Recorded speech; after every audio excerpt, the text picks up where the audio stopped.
Hello everyone and welcome to my Pecha Kucha. In this presentation I will discuss the Reno divorce culture in the 1900s. The presentation will guide you through the laws that essentially pushed Reno as the frontrunner for divorce, who came to Reno during this time, where the divorce seekers stayed, the myth regarding wedding rings being thrown to the Truckee River, and lastly the Reno Cure. Known as the biggest little city in the world, Reno is located in northern Nevada. It is characterized by gambling and the mountainous regions that surround the area. With Lake Tahoe less than an hour away and the Truckee River flowing through the heart of the city itself, Reno has a lot to offer. However, many people are unaware of Reno's divorce culture in the 1900s. After Nevada became a state in 1864, the one requirement to become a citizen was to live continuously in the state for 6 months.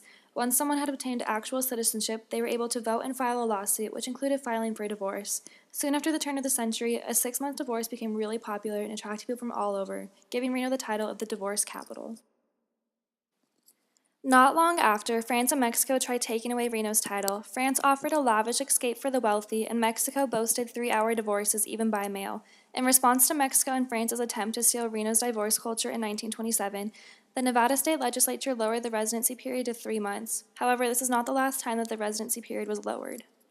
In an attempt to survive the Great Depression, the residency time requirement was lowered to 6 weeks, a time period that had never been heard before, and gambling was legalized, guaranteeing more entertainment options for those seeking a divorce.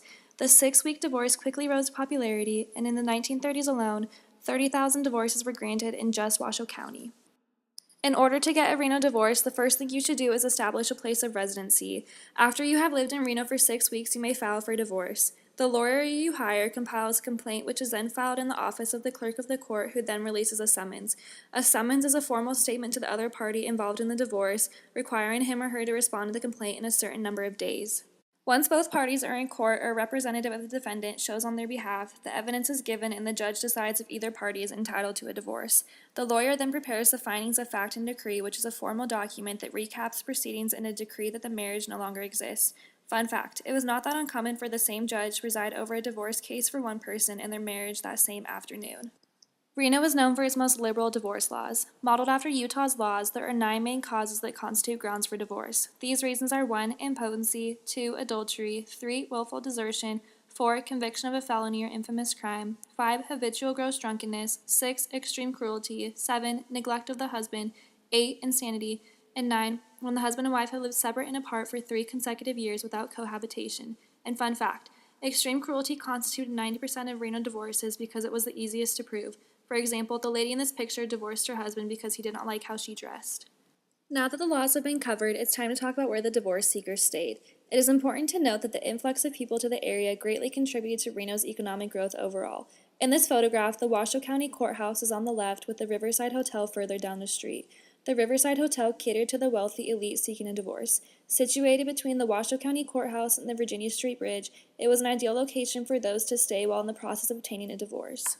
The residents of the Riverside Hotel were kept busy during their 6-week stay with a casino, swimming pool, theater, restaurant, dance floor, and popular entertainers such as Frank Sinatra and Ted Lewis. Sadly, the hotel was officially shut down in 1962 and the casino was closed in 1986.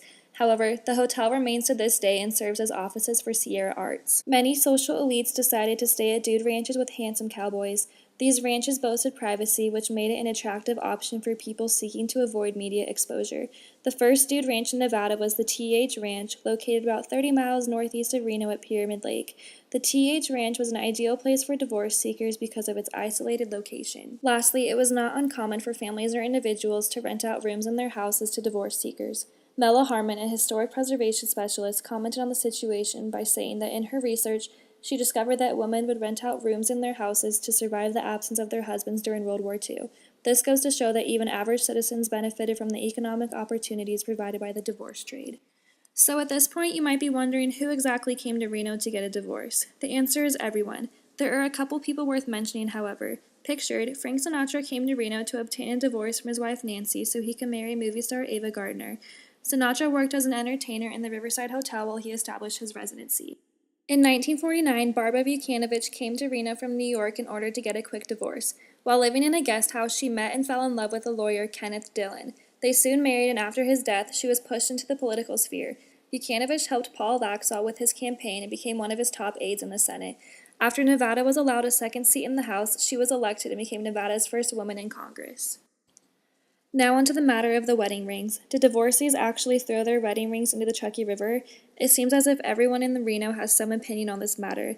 With all the testimonials of divorcees throwing their rings into the river, it's safe to assume that at least a few did.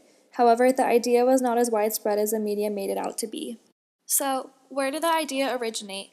The idea of tossing one's wedding ring into the Truckee River can be traced back to Cornelius Vanderbilt's book, Reno, in which one of the main characters in the book, John Gilbert Berkeley, said the moment a divorcee is granted her final decree of freedom, she hurries to the river with her friends, and with some sort of prayer beginning, "Here goes nothing," she throws the wedding ring into the waters.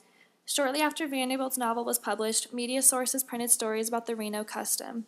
And although the original Virginia Street Bridge, as shown in the postcard, was torn down because it could not accommodate possible flooding, older Reno residents will always remember the Wedding Ring Bridge, even though a new, modern bridge stands in its place. As this presentation comes to an end, there is still one more question. What exactly is the Reno Cure? Well, the Reno Cure is essentially the name given to the act of coming to Reno to get a divorce and ultimately being cured from the bonds of marriage. Although the origin of this phrase is unknown, it was, and to this day is still widely used by many to signify coming to Reno to get a divorce. Thank you for listening to my Pecha Kucha, and I hope you have learned many new things about the Reno divorce culture. Special thanks to the RenoDivorceHistory.org for the useful information and the well-designed website that helped me put my presentation together.